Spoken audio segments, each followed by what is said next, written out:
Bonjour, c'est avec plaisir que nous accueillons aujourd'hui chez Art et Lettres ici Télévision Monsieur Eric Essono Tsimi, écrivain et enseignant-chercheur de Baruch College, université de la ville de New York.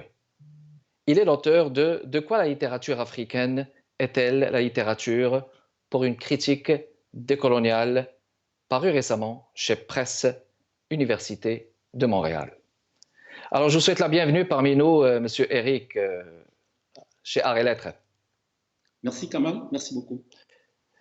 Ça fait plaisir de vous accueillir, d'autant plus que vous ajoutez à cette grande bibliothèque sur la littérature africaine un nouveau livre. De quoi la littérature africaine est-elle la littérature pour une critique décoloniale?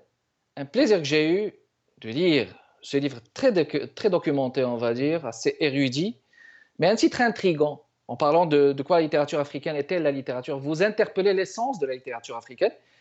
En quoi peut-on parler de la décomposition des paramètres de cette littérature dans ce livre? Une question générale d'abord.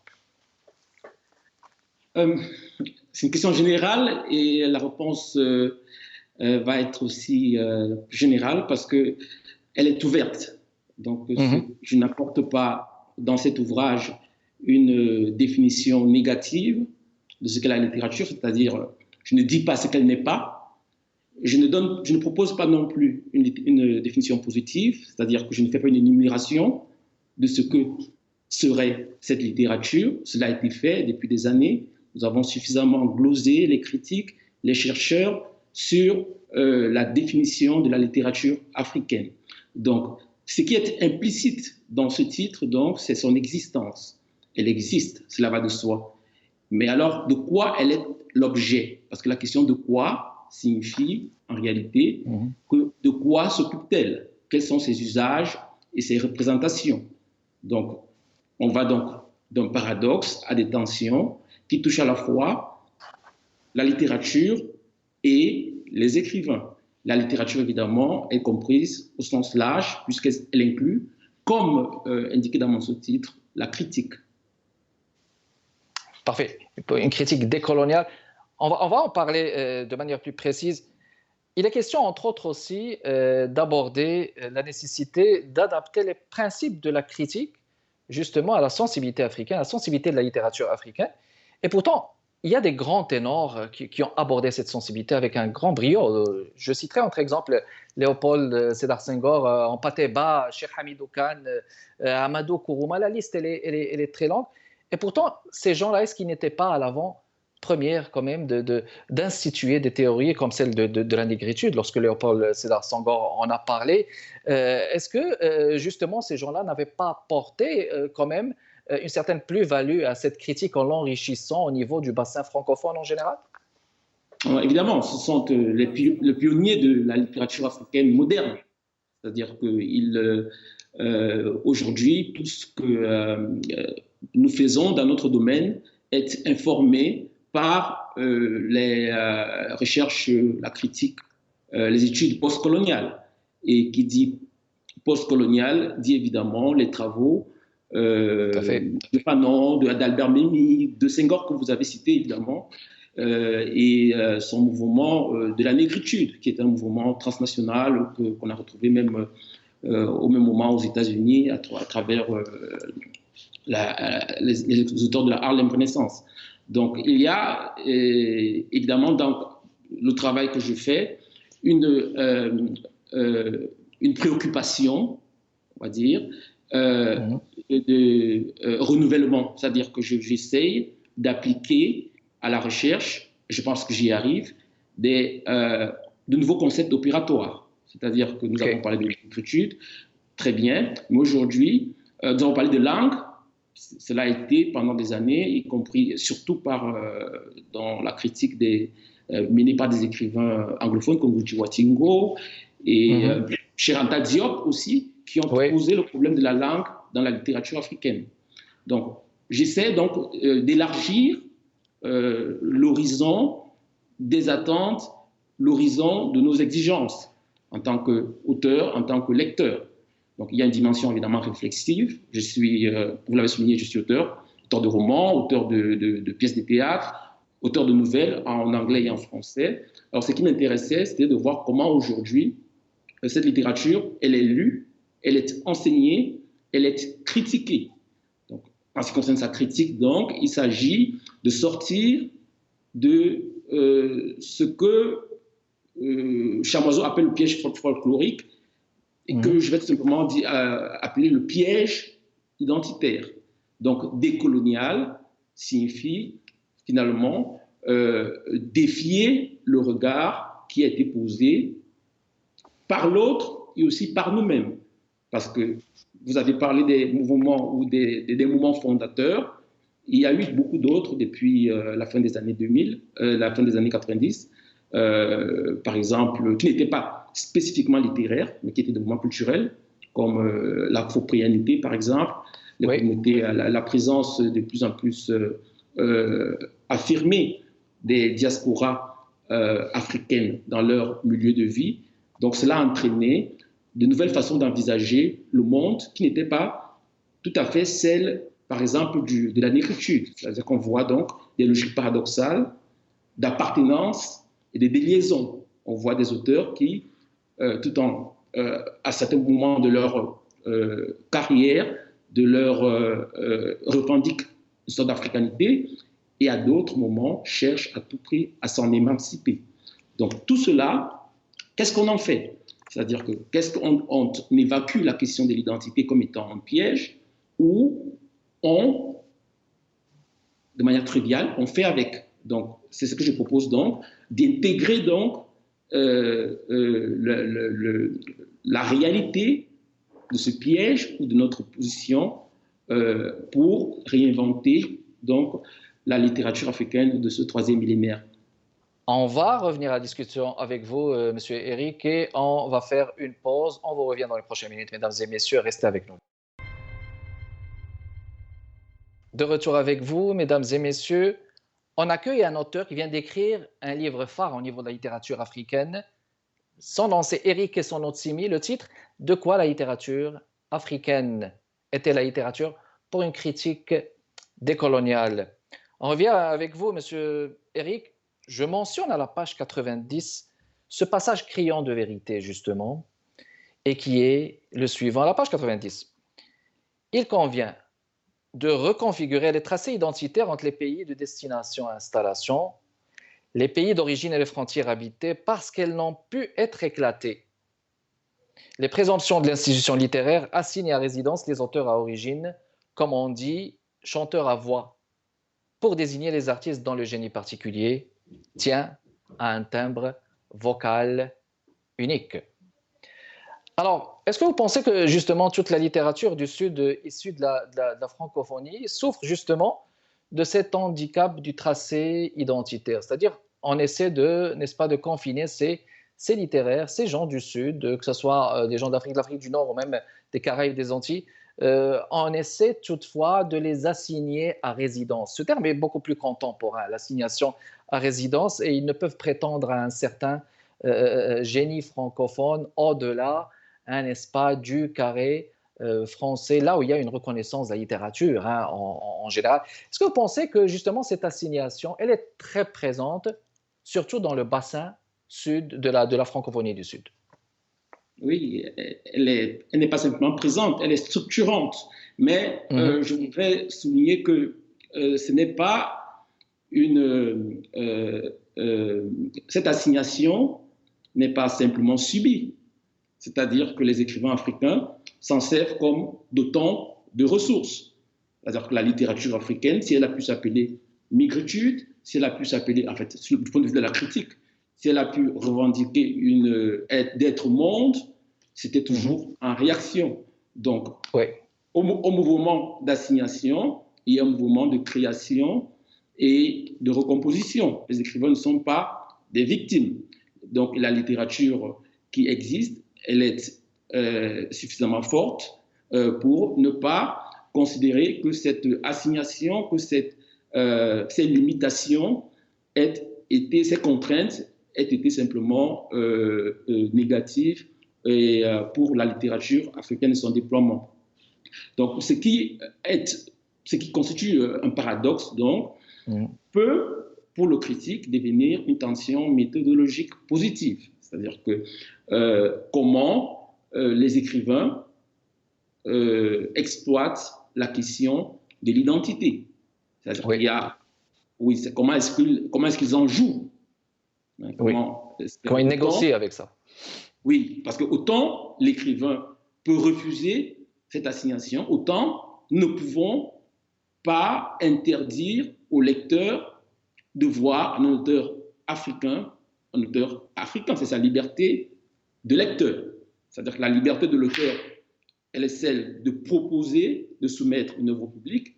Et maintenant, les habitus du public qui sont formés par la société, les médias, évidemment, le lecteur n'est qu'un maillon de cette chaîne-là. Cette assignation intervient comme ce que j'appelle, je propose le concept de principe de cercle communicant, référence évidemment au vase communicant, pour montrer comment ce qui, à un moment donné de l'histoire, est une contrainte, une assignation, devient à un autre moment une ressource, un prétexte, et la fluidité, la libridité, la fluidité de l'identité, finalement, joue en la faveur des écrivains africains.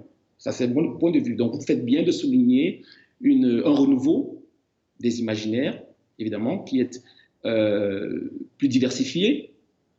On voit, à titre de comparaison, il y a, je ne vais pas parler de nécrose de l'imaginaire du côté occidental, mais quand même, il y a des signes de soufflement par rapport à leur capacité à proposer des choses nouvelles en matière littéraire et même en matière de critique. Oui. Très bien. Donc là, vous parlez de cercle communicant, ce qui est une stratégie très fascinante. Vous préconisez aussi dans ce livre une approche dialogique de reconfiguration identitaire, ce qui, peut-être de mon point de vue subjectif, peut suivre aussi pour ce qui est de la conception de ces cercles communicants pour pouvoir, n'est-ce pas, créer, non pas des îles, mais créer une identité solide. Mais à ce moment-là, c'est quoi les limites justement entre identité et décolonialité de votre point de vue, M. Éric? Bon, en réalité, j'aimerais pouvoir en parler pendant 1 heure sur pendant des heures. Parce que c'est vraiment le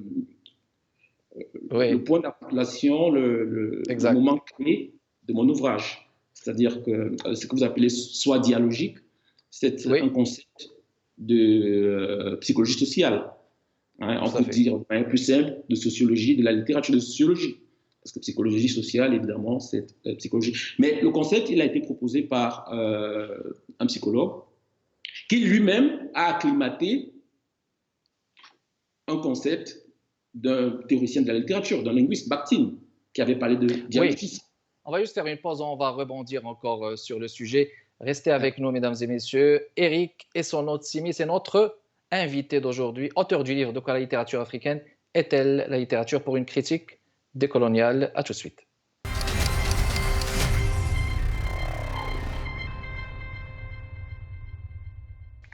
On est de retour avec vous, mesdames et messieurs. On parle de ce livre « De quoi la littérature africaine est-elle la littérature pour une critique décoloniale ?» Alors, monsieur Éric, on parlait de cet enjeu de l'approche dialogique chez la littérature africaine.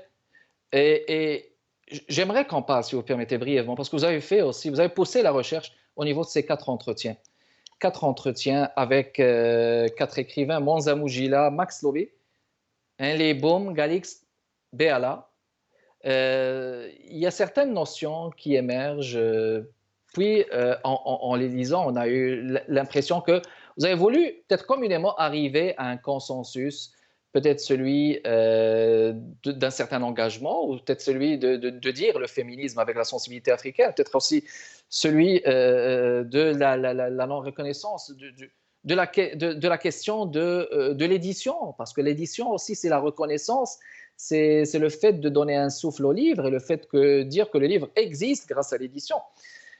Mais cela dit, il y a un point qui me paraît aussi intéressant dans ces quatre entretiens, c'est le fait de dire qu'il n'y a pas assez de blanchité. Vous avez parlé de ce terme, hein, n'est-ce pas, dans votre livre, qu'il n'y a pas assez de blanchité dans cette littérature et que le péril est métisse, multiculturel, et vous avez encore évoqué ça. Je vous laisse commenter à ce niveau. Oui. Déjà, c'était concernant les entretiens, vous avez utilisé un mot, consensus. En fait, ce n'est pas moi qui le cherchais, c'est quelque chose qui a émergé spontanément. C'est-à-dire que je ne m'attendais pas à ce qu'il y ait une telle convergence sur certains sujets entre les divers auteurs interrogés. Vous savez qu'ils étaient repartis géographiquement sur plusieurs continents. C'est des auteurs de plusieurs générations. Voilà, donc, et les entretiens menés justement visaient à hybridifier mon corpus. C'est-à-dire qu'au-delà des textes littéraires, j'ai voulu m'intéresser à la parole des écrivains. Oui. Qui est important. Tout à fait, parce que c'est la parole qui compte le plus. Hein. Oui, donc oui, parce que oui, c'est dans l'intersection qu'on se pose les questions évidemment d'identité entre et même de dialogisme, c'est-à-dire que il s'agit de faire dialoguer et de faire interagir les différentes positions, les différentes moi-positions de l'auteur avec lui-même déjà et aussi avec ce que j'appelle ses confrères de son, c'est-à-dire que les autres écrivains africains. Donc ça, c'est pour dire, pour insister sur le fait que le consensus ou les figures, parce que je propose un modèle évidemment qui émerge d'une recherche de type qualitatif qui a été menée, c'est-à-dire qu'avec ces entretiens-là, j'ai eu une exploitation scientifique à partir de logiciels pour identifier les constantes, les différences et proposer aux jeunes chercheurs curieux, aux vieux chercheurs aussi, aux professionnels qui s'y intéressent, qui veulent renouveler ces approches de la littérature africaine, quelque chose finalement qui dit, au-delà de la fluidité de l'écrivain africain, de cette éthique, de cette insaisissabilité, si on peut dire, il y a des constantes. C'est-à-dire qu'il y a, en se servant de mon modèle, il est difficile d'arriver à ne pas aborder un aspect de l'identité. Donc, c'était ça l'enjeu de ces entretiens. Donc, les questions, le questionnaire, il a été posé de la même manière à tous ces quatre écrivains, deux hommes et puis deux femmes d'âges différents. Et les réponses, ma foi, ont rétro-éclairé déjà certaines analyses que j'avais faites dans la critique des corpus des livres, mais aussi ont permis d'éclairer la perception que nous avions de ce que j'appelle l'exis, de la posture, ou plus littéralement de l'éthos des écrivains africains. Donc, et je dis en fait qu'il est indissociable de la littérature. Vous avez parlé par exemple de l'éditeur. Les éditeurs, effectivement. Est-ce que les écrivains africains existent? Si oui, pourquoi est-ce que... C'est facile à répondre. C'est une grande question, oui. C'est parce qu'il y a des éditeurs qui les publient. Donc les éditeurs sont, si l'écrivain est un métier, les éditeurs sont finalement ceux qui organisent ce métier. Et force est de constater que dans le contexte africain, effectivement, c'est essentiellement des prescripteurs, des éditeurs blancs. Hein? Donc ce que vous avez souligné là, c'était une ironie amère, en réalité, en disant, en parlant du péril multiculturel, c'est-à-dire de ce qu'il y a une peur de certains acteurs. C'est-à-dire que ce n'est pas la peur du milieu éditorial. Je pense que les éditeurs, ils veulent toujours des livres qui vont se vendre. Leur intérêt est de faire découvrir de nouvelles voies. Mais ils n'échappent pas aux contradictions des sociétés dans lesquelles ils vivent. Et dans ces sociétés, il y a des débats qui visent à rejeter tout ce qui est multiculturel, tout ce qui est décolonial, qui vise à uniformiser, à homogénéiser, à assimiler. Très bien. Alors à ce moment-là, là, je suis d'accord avec vous lorsque vous abordez l'enjeu de ce qui est métis et multiculturel, mais il subsiste cette question, peut-être je la prends de manière subjective, permettez-moi. À ce moment-là, est-ce qu'il faut vraiment insister sur cette particularité entre ce qui est francophone et africain? Est-ce qu'il faut vraiment faire les nuances, de votre point de vue, monsieur Eric? Francophone africain par rapport aux autres francophones nord-américains. De ce qui est francophone, voilà, exactement, de ce qui est francophone oui, et de ce qui est africain. Bon, déjà, il y a un point commun, c'est que dans toutes les francophonies, Paris reste la capitale affective de ceux qui parlent français. Et dans le cas de l'Afrique, cela va très mal parce que c'est une relation tourmentée. S'il y a de l'affect, évidemment, il y a beaucoup de frustration, il y a beaucoup d'attentes et il y a aussi sans cesse ce regard sur soi-même. Au fond, si ils nous rejettent, pourquoi est-ce que nous ne créons pas nous-mêmes nos propres boulevards? Tout à fait, notre structure, voilà. Oui, donc c'est un autre des enjeux de cette francophonie africaine qui se disperse désormais à Paris. C'est-à-dire que l'actualité récente, par exemple, des auteurs africains les plus connus, c'est-à-dire qui, il y a 50-10 ans, avaient été les personnalités incontournables de la littérature africaine en France, montrent qu'ils sont, qui aux États-Unis, qui au Togo, le Nord-Amérique, je ne sais pas s'il est retourné, qui donc ils arrivent à Paris, mais désormais n'attendent pas le scandale qui, comme Yabo va les renvoyer au Mali. Ils y vont finalement pour, de manière instrumentale, chercher, accomplir un projet et puis de manière, en repartent un peu comme des apôtres de la langue française avec cet apostolat de l'amour de la langue qui, je pense, est la seule chose qui n'est pas rejetée aujourd'hui. C'est-à-dire que pendant des décennies, on a, je l'ai dit au départ, on a glosé, mais aujourd'hui, ce qui est l'enjeu plutôt d'intégrer nos particularismes africains dans cette langue française plutôt que de ne pas dans cette langue et surtout dans le bassin aussi, dans le bassin francophone. Quand vous dites, écoutez, c'était vraiment tout le temps qu'on avait. J'aurais aimé avoir des heures avec vous pour en parler, mais c'est un beau livre que je vous recommande, mesdames et messieurs. De quoi la littérature était la littérature? De quoi la littérature africaine était la littérature pour une critique décoloniale? Donc de son auteur Eric et son hôte Simi. Merci beaucoup d'avoir répondu à notre invitation. Merci de votre continué d'intérêt, mesdames et messieurs. Prochain rendez-vous jeudi à 15h30. Je vous fixe rendez-vous continuellement jeudi à 15h30. Au revoir.